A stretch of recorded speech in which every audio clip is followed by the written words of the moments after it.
सभी को मेरा बहुत बहुत नमस्कार। और पिछले पार्ट में हमने देखा था कि हम जिनकी पूजा करते हैं वो जो हमारे हायर मास्टर्स हैं। तो हमें जो है किसी फोटोज की जरूरत नहीं है, किसी मूर्ति की जरूरत नहीं है। और वो जिस अपने ओरिजिनल फॉर्म में है, हम वो ध्यान के थ्रू या फिर ध्यान के माध्यम की वजह से या उनसे कनेक्ट होकर के हम डायरेक्टली उनसे कनेक्ट हो सकते हैं। तो फिर इन्होंने एक टॉपिक डाला अभी, जन्म कोण। जन्म का कोण कैसे क्या है वो तो बस बता रहे हैं कि धरती पे हम बहुत सारे जन्म लेकर के आए हैं। कोण का मतलब ये है कि सीरियली, मतलब कि हम हर कोण में, हर हर जन्म में अपने नई नई चीजों को सीखा है हमने। जैसे हमने किसी एक जन्म में अपने वीरता को जाना, तो हमने अपनी बॉडी वैकेट की, फिर हमने, अब हमारी इच्छा हुई कि अब हम डरना कैसा होता है उसको जानना है। तो फिर हम नेक्स्ट बर्थ में अपना डरने की पूरी थीम लेकर के आते हैं, फिर हम अपने डर के एक्सपीरियंस को जीते हैं। मतलब वो ये कह रहे हैं कि हर कोण में हमने अपने जन्म जन्म जन्म की सारी क्वालिटीज को, सारी डुअलिटी को सीखा, जाना। फिर हम इस तरीके से आगे बढ़ते गए। और जो कुछ भी हम वहां सीख करके आए हैं वो भू ग्रंथ में रिकॉर्ड होता गया, जिसको हम आकाशिक रिकॉर्ड भी कहते हैं। फिर सेकंड पैराग्राफ में ये कह रहे हैं कि धरती पर सारे जन्म की विद्या काल में जो भी हमको था सीखना वो हम सीख चुके हैं। और फिर ये कह रहे हैं कि हमारे अंदर जो भी हम सीख करके आए हैं, जिस थॉट पैटर्न में हम रहे हैं, चाहे हम राग द्वेष में रहे हो, चाहे हम लो फ्रिक्वेंसी वाले वाइब्रेशंस को, उनके गुणों को, उनकी डुअलिटी को लेके आगे बढ़े हो, या फिर हमने हाई फ्रिक्वेंसी वाली चीजों को सीख करके मैं आगे बढ़ी हूँ। तो कह रहे हैं कि वो सारे विचार हमारे इकट्ठा होते जाते हैं। एक एक जन्म का जब इकट्ठा हो जाएगा, जब हम नेक्स्ट बर्थ लेते हैं, तो ऐसा नहीं है कि जब हम इस जन्म में आए हैं तो पिछले जन्म की मेरी सारी जो हमने सीखा हुआ है वो हमारा कहीं अलग से रिकॉर्ड है, हमारी इस बॉडी में नहीं आएगा। नहीं, हम इस बॉडी में जितने सालों से काम करते हुए आए हैं, जन्म लेते हुए आए हैं, वो सारी यादें, वो सारे संस्कार हमारी बॉडी में आते रहते हैं। क्योंकि जब हम बॉडी वैकेट करते हैं तो वो सारी चीजें एनर्जी की फॉर्म में ट्रांसफॉर्म हो जाती हैं। तो जब हम नई बॉडी लेते हैं तो जो हमने अपना सारा प्रीवियस किया होता है वो सब कुछ इकट्ठा होके हमारे इस फॉर्म में आता रहता है। और कह रहे हैं कि इसी की वजह से क्या होता है कि हम फिर वैसा व्यवहार करते हैं।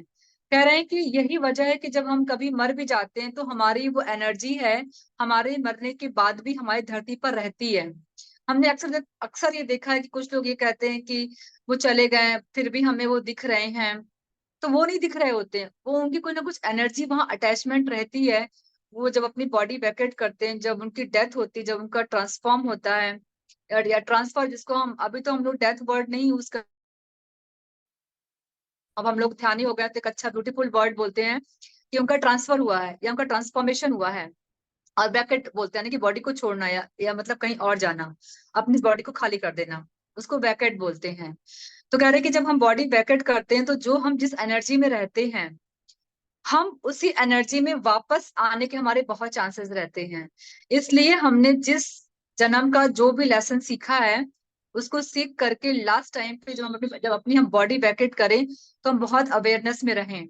और ये अवेयरनेस हमारे ध्यान से ही आएगी। हमको बहुत सारे स्पिरिचुअल मास्टर्स को सुनने से ही आएगी लास्ट टाइम पे।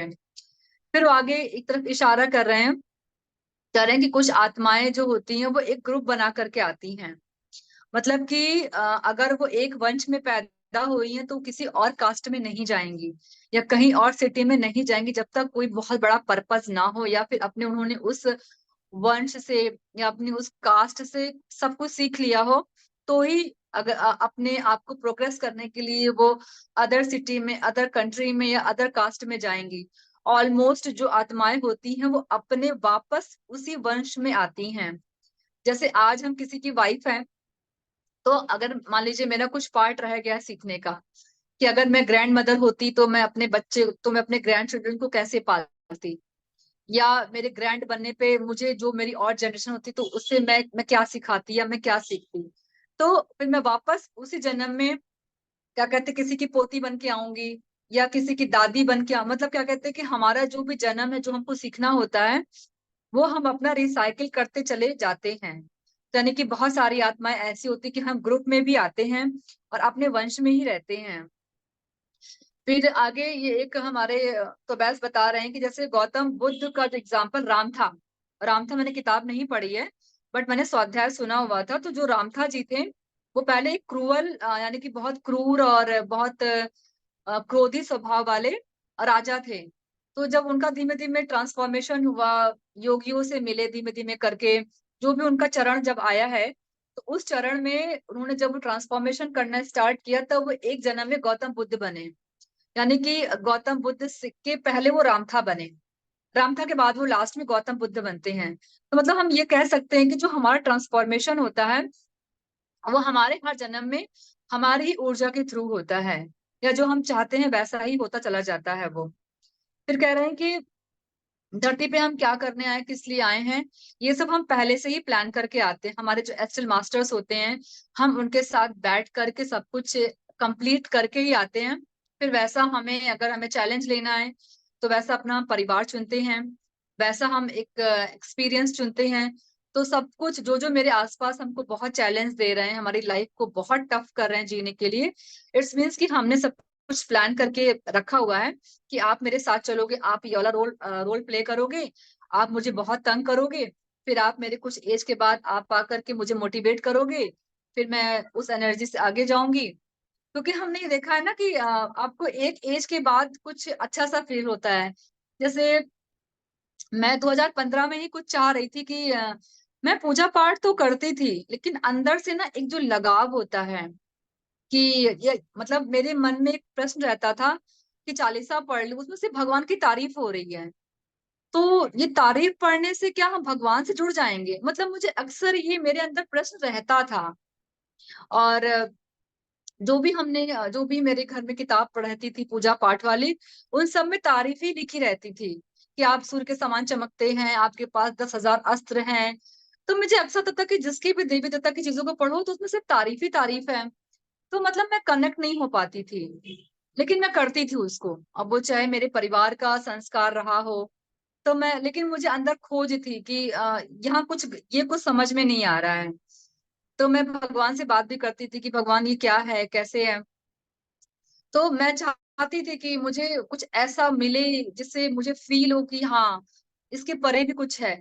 तो खैर फिर हमने अपनी, जो भी जब मैंने जन्म लिया होगा तब मैंने, जो हमारी जो भी धरती पे ग्रुप सोल्स आई हैं, टीचिंग सोल्स आई हैं, गुरुज आए हैं, या जिनको मैं सुनती हूँ, अगर मैं पीएमसी हिंदी में किसी का स्वाध्याय सुन रही हूँ, मैं सिर्फ उन्हीं को सुनूंगी जिनसे मैं कनेक्ट हो सकती हूँ। मैं सबको नहीं सुन सकती हूँ। या कोई भी इंसान अगर, जैसे यहाँ अगर इस प्लेटफॉर्म पे जितने भी जुड़े हैं बीएमसी में, तो मुझको सब नहीं सुनेंगे। जिनकी जो लर्निंग जिस एज में होगी, जिस इमोशंस में होगी, वो ही इंसान मुझे सुनेगा आकर के, सब नहीं सुनेंगे। तो इसमें कोई वैसी बात नहीं है कि हाँ मुझे कोई सुन नहीं रहा, मेरा कोई स्वाध्याय नहीं जान रहा है, ऐसा कुछ नहीं है। वो सब प्री प्लान्ड है। जो मेरा विजडम होगा, जो मेरे इमोशंस होंगे, जो मेरे थॉट पैटर्न, जो मेरा, वो सीधे उसके पास जाएगा जिसको चाहिए होगा। तो आज तक जो भी मैंने सीखा, तो मैंने कभी मैंने मांगा होगा कि हाँ 2021 में या 22 में मुझे अपना चाहिए, अपना मुझे ट्रांसफॉर्मेशन चाहिए। तो ट्रांसफॉर्मेशन हुआ मेरे साथ, नो डाउट बहुत ट्रांसफॉर्मेशन हो रहे हैं। तो वही वो कह रहे हैं कि जब हम धरती पे आते हैं हम सब कुछ प्लान करके आते हैं। तो अगर अभी किसी को बहुत प्रॉब्लम्स जिसकी लाइफ में चल रही है, आपका हस्बैंड नहीं सुन रहा है, देवर देवरानी नहीं सुन रहे हैं, आपके आपके सास ससुर नहीं सुन रहे हैं, क्योंकि ये रिश्ते बहुत नजदीक होते हैं। और ये ऑलमोस्ट हमें सिखाने के लिए ही हमने उनको प्लान किया होता है कि तुम आना प्लीज, ऐसा बिहेव करना, ताकि मैं उस दर्द को जानूं जो तुमको मैंने दिया है, या मैं उस दर्द से कैसे बाहर आऊंगी। तो ये मेरा पूरा प्लान है। लेकिन जिसको दर्द मिलता है तो वो ये सारी बातें भूल जाता है।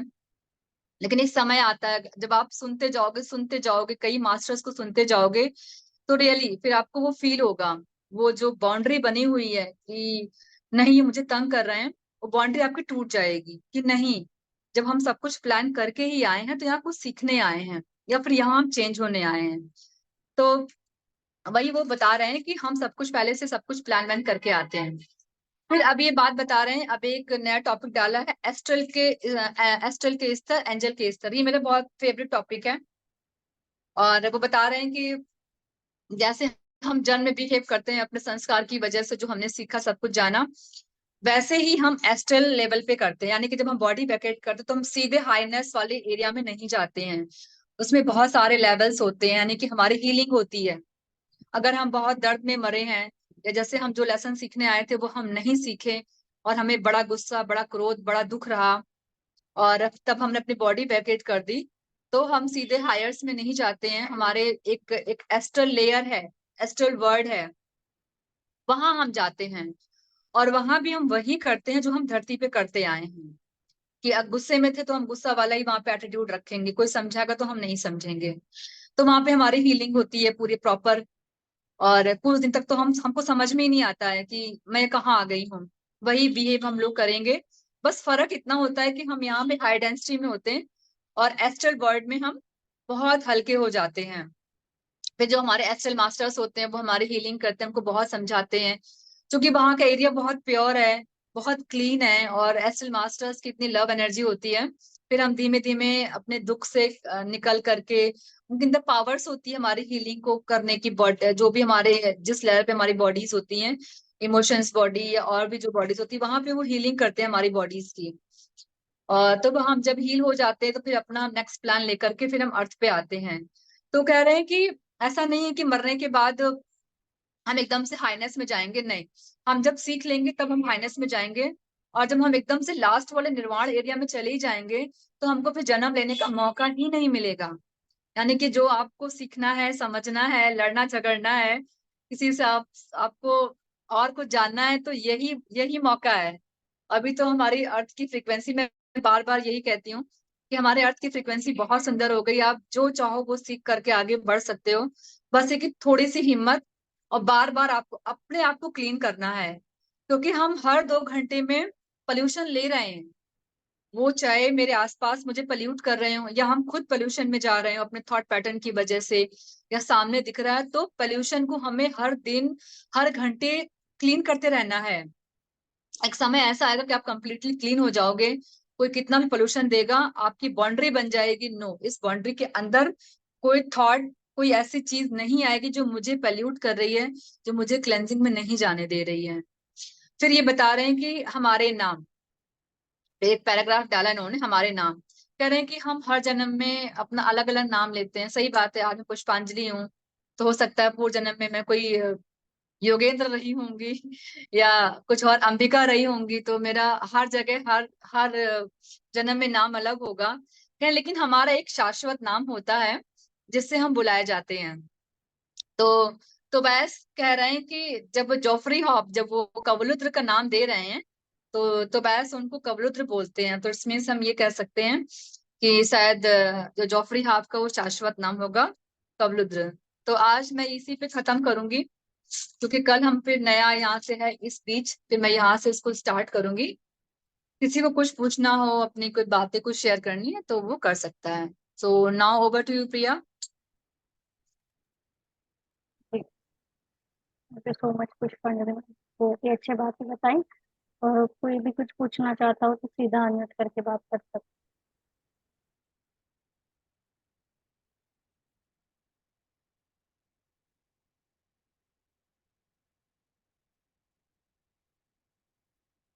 हम लोग सब प्लान करके आते हैं, फिर हम लोग भूल क्यों जाते हैं? मतलब अ, सब कुछ क्यों दिमाग से निकल जाता है कि हम यहाँ सीखने आए हैं। हम उस बात को पकड़ के बैठ जाते हैं कि इन्होंने ऐसा बोला या ये तकलीफ दिया या मेरे लिए ये कहा। And thank you by the way so much for the session आपको। वेलकम। Thank you. हाँ, तो ये ऐसा इसलिए होता है ना, क्योंकि हमारी फ्रिक्वेंसी हमने लो कर रखी हुई है। वो हम बार बार भूल जाएंगे। लेकिन आप जैसे मुझे सुन रहे हो, या आपको जो कनेक्ट करते होंगे किसी किताब में, जब उनको आप बार बार सुनोगे ना मैम, तो ही हम अपने घर की चीजों को सॉल्व कर सकते हैं। ये काम एक दिन का नहीं है एक्सेप्ट करना। किसी ने मुझे उल्टा सीधा कह दिया, मैंने काम अच्छा करके दिया, मुझे बदतमीजी से बात कर दी, तो आप उसको एक दिन में नहीं माफ कर सकते हैं। कतई माफ नहीं करोगे, क्योंकि वो पेन हमको महसूस करना है, वो तब तक महसूस हो जब तक आप चाहते हो। अगर आपको लगता है कि बस अब मुझसे नहीं होगा, अब क्योंकि हम लास्ट में अपने भगवान के पास जाते हैं ना, कि भगवान मैंने इतना अच्छा किया, वैसा क्यों मेरे साथ बिहेव कर रहा है। तो आपको भगवान इशारा करेंगे कि अभी शांत हो जाओ, लेकिन हमको शांत होना आता नहीं है, हमको अभी चाहिए रिजल्ट। उसका बदलना अभी चाहिए मुझको। तो वो एक दिन का नहीं है। हम क्योंकि हम इतना बड़ा प्लान करके आते हैं वहां से, और धरती पे आएंगे तो उसका बिहेव इतना टॉक्सिक होगा, इतना मेरा जीना मुझे अजीब कर देगा, लगता है बस ये बंदा ऐसे चला ही जाए अब। लेकिन जब हम धीमे धीमे 10 लोगों को सुनेंगे, ऐसा क्या हो, जैसे हमारा बच्चा है ना, एक बार में ए बनाना तो नहीं सीखता है ना, फिर वो जब प्रैक्टिस करता है तो इतना सुंदर वो अल्फाबेट्स लिख के दिखा देगा आपको, पूरा वर्ड लिख के दिखाएगा। तो क्या आपको लगता है कि मेरा बच्चा इतना अच्छा लिख सकता है? नहीं ना।